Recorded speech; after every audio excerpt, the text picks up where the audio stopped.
Сәрия Гафиятуллинаға 80 яшь. Быйыл да уразамны колдырмадым дип шатлана. Бүген ул базарга гаит табынына тәмтемнәр алырга чыккан. Беренче эш итеп әбекәй кара җимеш сойлады. Аллаһка шөкер. Уразаны тотарга Аллаһ Тәала ярдәм бирде.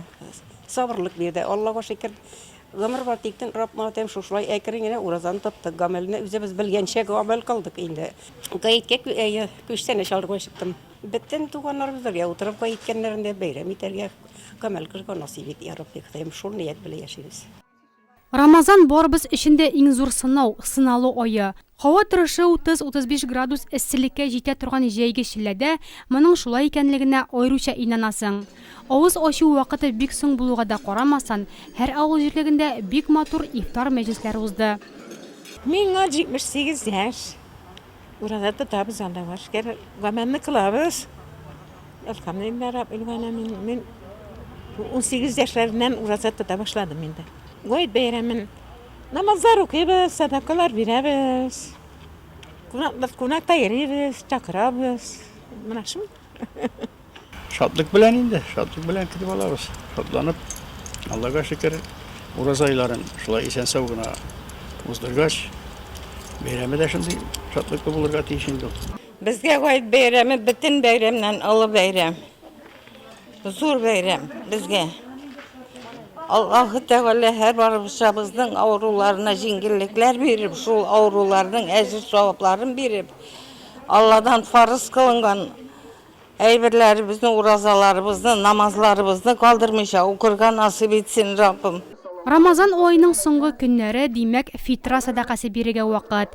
Диния нәзарәте тарафыннан быел аның күләме кешенең матди хәленә карап 100 сумнан алып 600 сумга кадәр дип билгеләнде.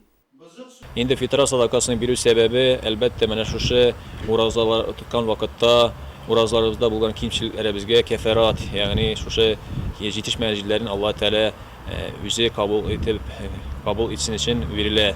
Һәм дә инде шушы фәкир мискиннәргә, гарипләргә бирелә. Нәрсә өчен аларга да инде шушы гаит көннәрендә бераз гына булса да күңелләренә сөйнеш, шатлык кирсен дигән мәгънә белән бирелә. Быел ураза гаете 5 июльгә туры килә. Бу көнне Нурлат районы мәчетләрендә иртәнге намаз 1 сәгать 45 минутта укыла. Оннан гаит вагазы. 3 сәгать 30 минутта гаит намазы, соңыннан хутбә. Бу көндә җир шарындагы миллиардтан артык мөселманнар бердәм рәвештә мәчетләрдә гаит намазлары укып, гыйбадәт, дуга белән уздыра торган көннәрдер. Һәм дә инде бу көндә үзебезнең газиз булган әти-әниләребезнең, кардәш туганнарыбызның, дусларыбызның хәлләрен белеп, аларны бәйрәм белән тәбрикләп, һәм дә аларга бер-берләребезгә бүләкләр биришеп, туганлыкны, дуслыкны, илфәт, мәхәббәтне арттыра, яңарта торган көн. Һәм дә инде нидер сәбәпләр белән үпкәләшкән булсалар, араларны төзәтә торган көндер. Районыбызда булган 41 мәчеткә тагын бер өстәлдә. Быел Кариф урамында төзелеп килүче Миңнегөл мәчетендә дә беренче тапкыр гаит намазы укылачак.